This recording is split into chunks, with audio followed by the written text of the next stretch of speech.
It really hits you when you think about it. This massive global network moving practically everything we touch.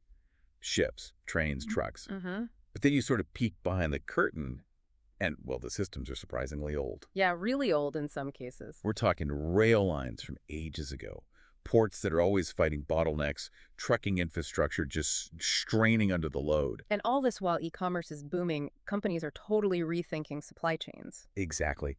And that middle mile, suddenly it feels like this huge financial pressure point. It's a real head scratcher, isn't it? Yeah. Because logistics costs just keep climbing, hitting businesses everywhere. Right. But then when you dig into it, you find we're often not even using the physical capacity we have efficiently. Yeah, it's like all this potential just sitting there, not really being put to work effectively. Mm-hmm. Wasted potential. And the old way of thinking was always logistics. Oh, that's just a cost you have to swallow. The cost of doing business, yeah.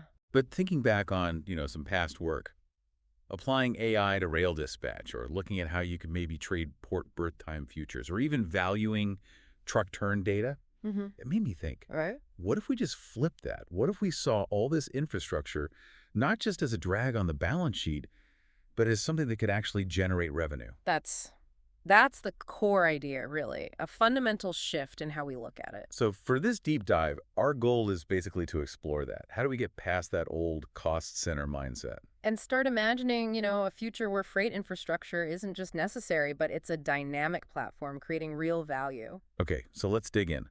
Why don't the old ways work anymore? What are the real sticking points?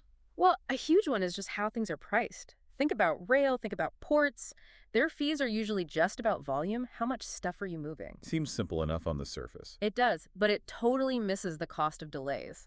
A carrier might get paid exactly the same if your container sits in a yard for days, or a ship waits forever for a berth. Right. Even if that screws up everything downstream for the shipper. Exactly. There's no real financial reward for speed or reliability baked into that old model. It's just about the tonnage. Quantity, not quality of service, basically. And then there's the hardware itself, right? The tracks, the cranes, the chassis, how that gets paid for. Often things like muni bonds, long amortization periods. Precisely. That asset-heavy financing, these really long payback times, it makes it super hard to bring in flexible pricing. Or even think about sharing revenue with the cargo owners, the ones who actually care most about performance. Yeah, there's just not much wiggle room in that kind of financial structure. It locks things in. And it feels like everyone's kind of in their own corner, too. Shippers, the 3PLs, the terminals, everyone's holding their cards close, guarding their data. That's a critical piece. These data silos, where's the train, what's the container status, when's the berth free, it's often kept very proprietary. And the consequence? Well, you get all this value just trapped.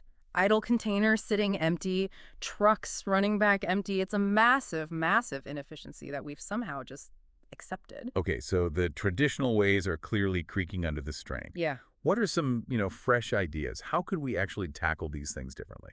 I think we need to fundamentally rethink how we extract value from the infrastructure we already possess. We can look at maybe 3 core concepts. Okay. 1, focusing on rail uptime, guaranteed speed, as something tradable.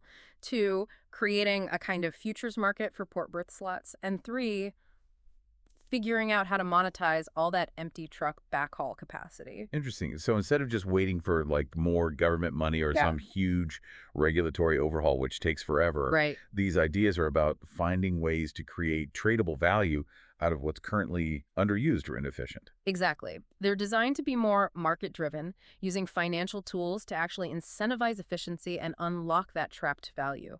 Adaptable. All right, let's break those down. First one, rail uptime bonds. The big question is, how do railroads make money from being fast and reliable? Not just from hauling tons. How would that actually work? The basic idea is you create bonds where the payout, the yield for investors, is directly tied to the railroad hitting specific on-time targets. Performance targets. Yes. Let's say 98% on-time arrivals for trains on a particular important route. Okay, so the bond's value depends on the railroad hitting the mark. That's No. it's different. How do they make sure they hit those targets, though? especially in complex networks. Well, that's where technology, specifically AI, could play a huge role. You could have an AI dispatch layer analyzing everything in real time, Predicting problems. predicting potential jams, yeah, and then proactively tweaking things like switch priorities maybe hours ahead of time, all geared towards meeting those uptime promises baked into the bonds. So the AI is kind of managing the flow with the bondholders' returns in mind. Okay. But what if things go wrong? What if, stuff happens and they miss the target? That's where you build in a kind of penalty yield swap, let's call it. Mm. If the railroad's performance dips below that agreed threshold, Yeah. the interest rate they pay on the bonds automatically goes up. Okay. So they have skin in the game. A direct financial hit if they don't perform. Exactly. It aligns their interest directly with delivering on time. That makes a lot of sense. And you mentioned data sharing to make sure this is all above board. Absolutely crucial. For trust, for transparency, railroads would need to share real-time data GPS feeds for trains, maybe even equipment health sensors with independent auditors. So everyone can see the performance is real. Right, so the bond pricing truly reflects what's actually happening on the tracks. So stepping back, what's the big win here? For the railroads, the shippers, the investors? Well, for the railroads, it could mean access to cheaper capital. If they can prove reliability, investors might see less risk, right? So better borrowing terms. Okay. For shippers, the win is huge. Reliable service, predictability, they can plan their own logistics much better. That's worth a lot. Yeah, consistency is key. And for investors, it's a chance to get returns linked to the real economy, the actual movement of goods. Could be a decent hedge against inflation, too. Can you walk us through a quick example? Make it concrete? Sure. Let's say a major Class I railroad issues, say $250 million in these Uptime bonds. Target, 97% on time for a key corridor over 10 years. Okay. They roll out an AI dispatch system to help manage it, and maybe it works even better than planned. They hit 98.3% on time. Nice. So what are the benefits? Well, first, they avoid potential penalties tied to the bonds, maybe even get a slight bonus. They probably also reduce congestion penalties they might normally pay. Right. Plus, now they can go to shippers and offer premium service contracts, pay a bit more, and we guarantee the speed. It opens up new revenue streams on top of potentially lower financing costs. It's a real competitive edge. Okay. That paints a clearer picture. Mhm. Now let's shift gears to the ports. Port-Berth Futures.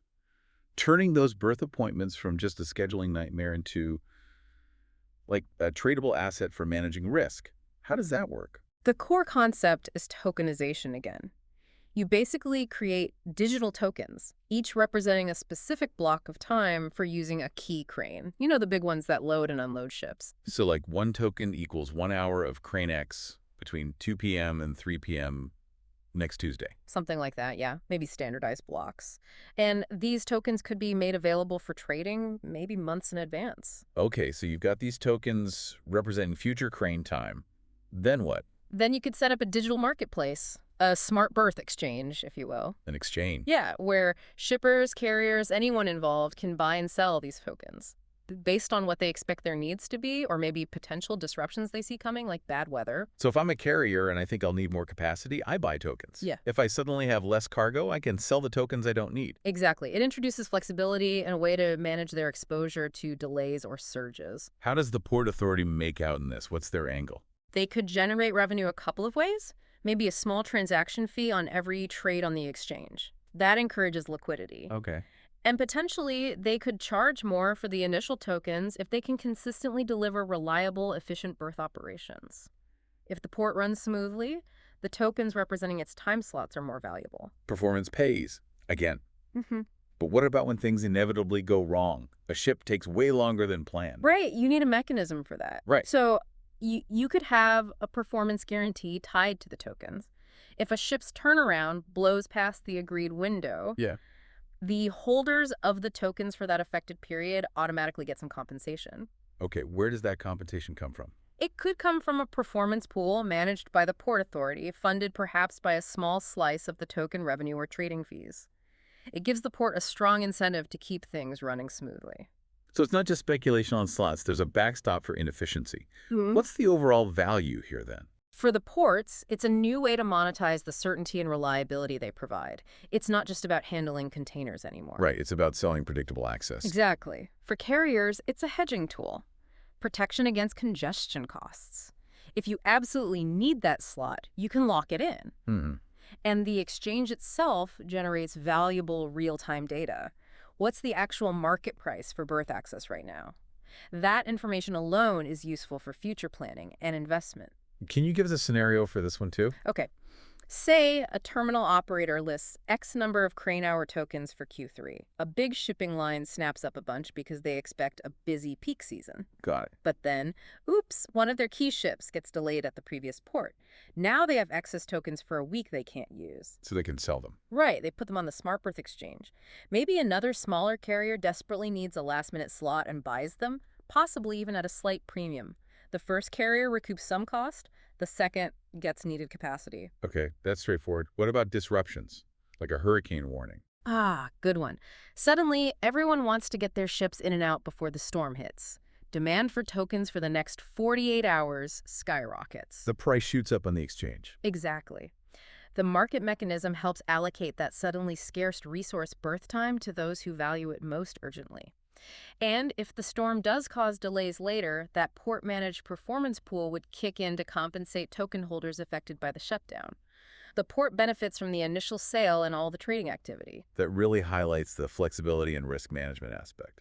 Okay, fascinating. Let's tackle the third one, backhaul liquidity pools, this perennial problem of empty trucks, turning those wasted miles into something tradable, like short-term credit. How? Yeah, this one's about tackling pure waste. The core idea, again, involves tokenization. You create tokens representing the potential capacity of trucks expected to run empty on specific lanes. Okay, so lanes where trucks usually return empty. Right. You tokenize that potential capacity into, say, short-term units, maybe 7-day blocks for a given route. Let's call them freight yield tokens. Freight yield tokens. All right, so you have tokens representing potential empty miles. Yeah. Then what? Then you use AI again, predictive matching. The system looks at shippers who need something moved right now, the spot market, and matches them with trucks holding these empty mile tokens on the right routes. Connecting immediate demand with that unused supply. Precisely, efficiently bridging that gap. Makes sense. How does the money work? If a match is made, who gets paid what? You'd need a dynamic revenue split managed automatically by the system. Okay. So when a load is matched to an empty mile token, the pool pays the token holder maybe a significant chunk of the spot market rate for that load, let's say 70%. And the trucking company. And the remaining 30% goes to the trucking company. That covers their extra operational costs, fuel, time for the pickup and delivery they wouldn't otherwise have made. So the token holder profits from an asset that was previously just zero, and the trucker gets paid for the extra work. It's designed to be a win-win, monetizing waste. But what about the risk? What if the truck doesn't show up, or the delivery goes wrong? That happens in trucking. Absolutely. You need an insurance layer. To handle non-performance risk, you could build in insurance policies funded by taking a tiny percentage off the top of the pool's overall earnings. A collective safety net. Exactly. It protects shippers using the service and the investors holding the tokens, makes the whole thing more robust. So the value proposition. Truckers earn on empty miles, brokers get easier access to capacity, and investors get a new asset class. That's the idea. Trucking companies turn a cost center, those empty miles, into a potential revenue stream. Brokers get access to guaranteed capacity, which is gold in the spot market. Investors. Investors can essentially trade the yield potential of empty miles, something that was literally considered just lost money before, Right. a completely new way to play the logistics market. Okay, example time for this one too. All right. Imagine, say, a cooperative of smaller trucking firms. They consistently have trucks returning empty from city A to city B. Common problem. They pool their expected empty miles for that lane into a freight yield pool, getting tokens in return. Now, maybe a hedge fund that analyzes freight markets thinks spot rates on that A to B lane are going to spike next week. So they buy the token. They buy a block of those empty mile tokens from the cooperative or on a secondary market. Then, boom, spot market demand surges just as they predicted. The AI system kicks in. The AI matches shippers needing urgent A to B transport with the trucks represented by those tokens. The loads get moved, the revenue comes in. And the split happens automatically. Yep. The hedge fund gets its 70% return on the tokens it bought, and the trucking co-op gets its 30% for running the loads. Both profit from capacity that otherwise would have just burned fuel-carrying air. Wow. Okay, these are definitely some paradigm-shifting ideas compared to the status quo when you look back at why the old system struggles. It really boils down to those core things, doesn't it? Yeah. Static, volume-based pricing, really outdated, inflexible financing, and everyone hoarding their information. Yeah, those data silos. And the results are plain to see. Congestion fees, assets sitting idle, all those empty backhauls, just friction and cost everywhere. And these new models seem to tackle those head on. Mm. Tokenizing capacity, performance incentives, insurance. Exactly. It's about making things that were previously stuck or illiquid tradable. It's about using financial incentives to drive the behavior you want, speed, reliability, and it's about managing the inherent risks smartly. So what would it take to actually make these things happen? What are the practical first steps? Well, it's not trivial, obviously. You need to really nail down those service level agreements, those performance metrics for rail. You need to build robust, secure digital platforms for trading the port tokens. Hmm. And for the backhaul pools, you need some pretty sophisticated AI and risk modeling to accurately price those empty miles and manage the insurance layer. And cooperation, presumably. Oh, absolutely. It requires buy-in and collaboration across different players in the industry: railroads, ports, truckers, shippers, tech providers, financial institutions, and a willingness to try something new.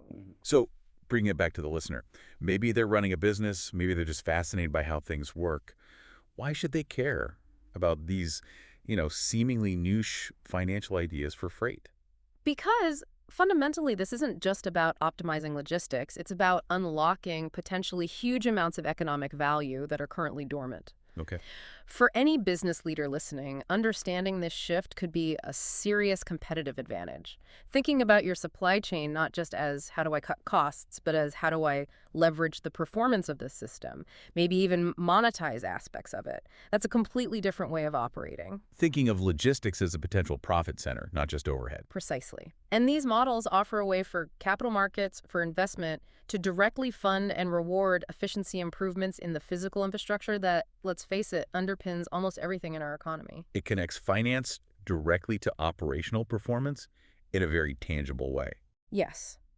It moves us beyond just physically moving goods towards actively trading on the efficiency, the reliability, the performance of that movement. So summing it up, it's a really fundamental shift we're exploring here. From just the logistics of moving stuff Mm-hmm. to trading the actual performance, the speed, the reliability of that movement, with finance playing a key role not just in funding assets, but in funding outcomes. That's a great way to put it. Recognizing that guaranteed uptime, smooth throughput, access to data, these aren't just operational nice-to-haves. They are valuable, potentially tradable assets in their own right. It really makes you think, doesn't it? If we can apply these kinds of principles, tokenization, performance incentives, to something as concrete and, frankly, sometimes messy as freight logistics, Yeah. what other areas, what other industries have similar underutilized assets or processes just waiting for value to be unlocked? Maybe things we currently just see as costs or necessary friction. Hmm. It pushes you to look beyond the traditional boundaries of infrastructure and efficiency.